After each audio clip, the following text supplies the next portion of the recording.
Welcome again. My name is Carlene Cadet Francois, and I am so excited that you are here with me today. I help busy professionals open and operate successful assisted living facilities in Florida.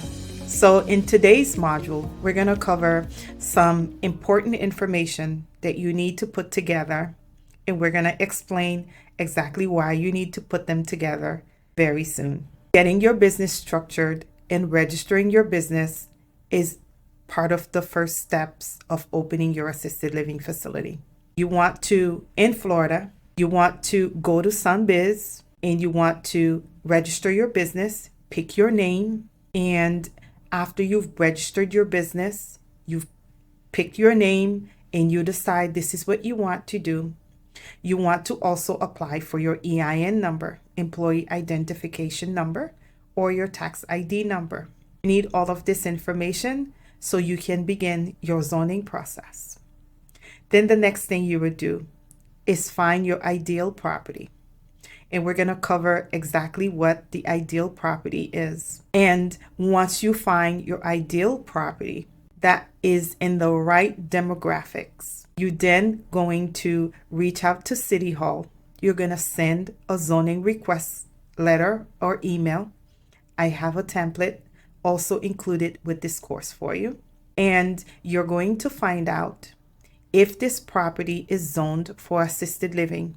And when they tell you whether or not this assisted living is zoned, they're also going to tell you if it is zoned for assisted living, how many residents that you're allowed to have, whether or not that they are going to give you a date that your zoning is valid for. Most cities do not give you a date, but there are some cities that are going to hold your zoning for 3 months, for 6 months. It just depends. This just means that someone else cannot apply for an assisted living within that area within that time. However, once that time is expired, anybody can apply for it, as you can imagine. So opening and registering your business, getting your EIN number, finding the ideal property that is in the correct area, meaning the ideal property needs to be in an area where you have an older population, because it is their mom and dad that are going into assisted living, and they do not want to drive 1,000 miles to get to their loved one. You can imagine. As you get older, things happen and you don't feel good and you don't have time to be going from state to state simply to visit your parents. You want to make sure that you have some resources around the property, hospitals, nursing homes, and other places that can assist you in finding clients.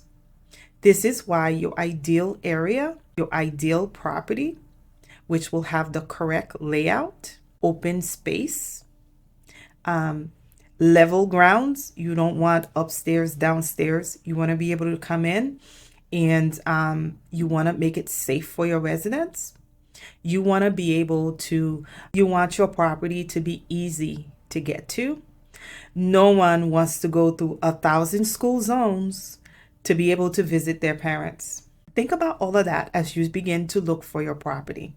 So in this module, we learned to register your business with Sunbase, to get your EIN or employee ID number, your tax ID number, to find your ideal property, and to request for a zoning approval. Once they tell you that yes, you are zoned for an assisted living, this is when you decide that you are going to purchase this property.